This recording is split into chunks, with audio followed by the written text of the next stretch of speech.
There is a quiet myth many of us inherit before we even understand relationships.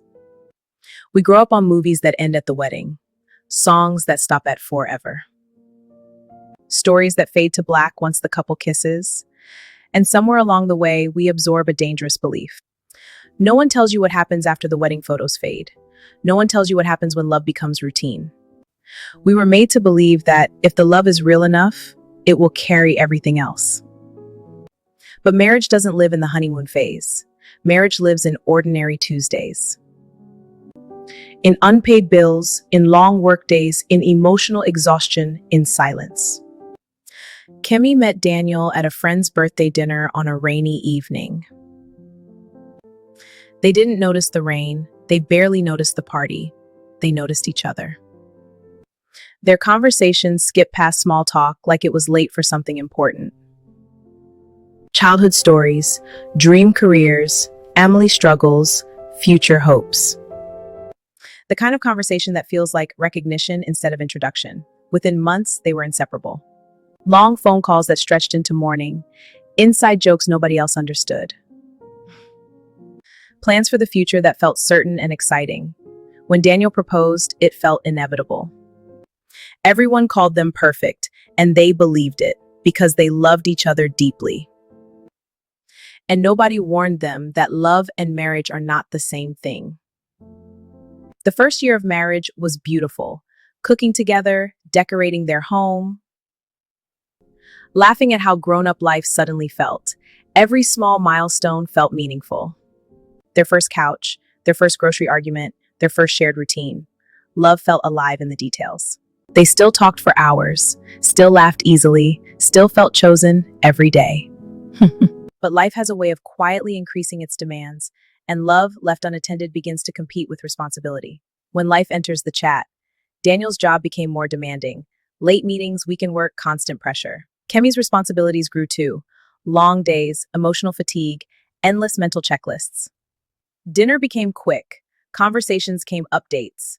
Weekends became recovery time. How was work? Busy. How was your day? Tiring. No conflict, no betrayal, just the slow replacement of connection with routine. Kemi stopped telling Daniel when she felt overwhelmed. She assumed he already knew. Daniel stopped complimenting Kemi. He assumed she already knew how beautiful she was to him. Assumptions replace communication, and assumptions are silent relationship killers. Because love unspoken begins to feel like love withdrawn. Date nights disappeared, long conversations shortened, compliments became rare, not because the love disappeared, because they assumed it didn't need maintenance. You've already won each other. You can relax now. But relationships are not trophies. They are living things, and living things need attention to survive. Here's the strange thing about marriage. Two people can share a home and still feel alone. Kemi felt unseen. Daniel felt unappreciated. She needed emotional closeness. He needed peace and reassurance. Neither of them were wrong, but neither of them knew how to translate their needs. He doesn't notice how tired I am. She doesn't appreciate how hard I work. He never asks about my day. She always seems distant. Tiny thoughts, repeated daily, growing quietly, until one day the emotional distance feels enormous. There was no dramatic argument, no shouting, no slammed doors, just one honest sentence. I feel like I'm losing you. Daniel's response came quickly. I'm right here. And that was the moment everything became clear. He was physically present, but emotionally absent. Love still existed, connection did not. And sparks without fuel fade. Marriage survives on attention, on patience, on daily intentional choices. Feelings start relationships. Choices sustain them. If love alone sustained marriage, love is powerful. But love is not self-sustaining. Love is a spark. Effort is the fuel. No couple in love would drift apart. But real relationships live in daily effort, daily kindness, daily listening.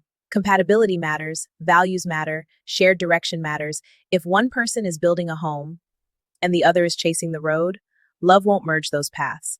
It'll just make the goodbye hurt more.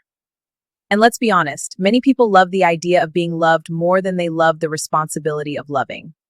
Marriage exposes selfishness like daylight. It asks daily, can you die a little to yourself and still show up? Love alone can't answer that.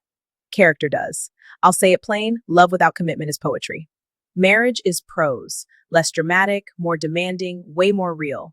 The old wisdom had it right. Right, marriage survives on respect, shared faith or values, patience, forgiveness, emotional maturity. And a decision to stay when leaving would be easier. Love makes all of that meaningful, but it can't replace it. Love gets you in the door. It doesn't keep the house standing. Love is enough to start a marriage. It's never been enough to sustain one.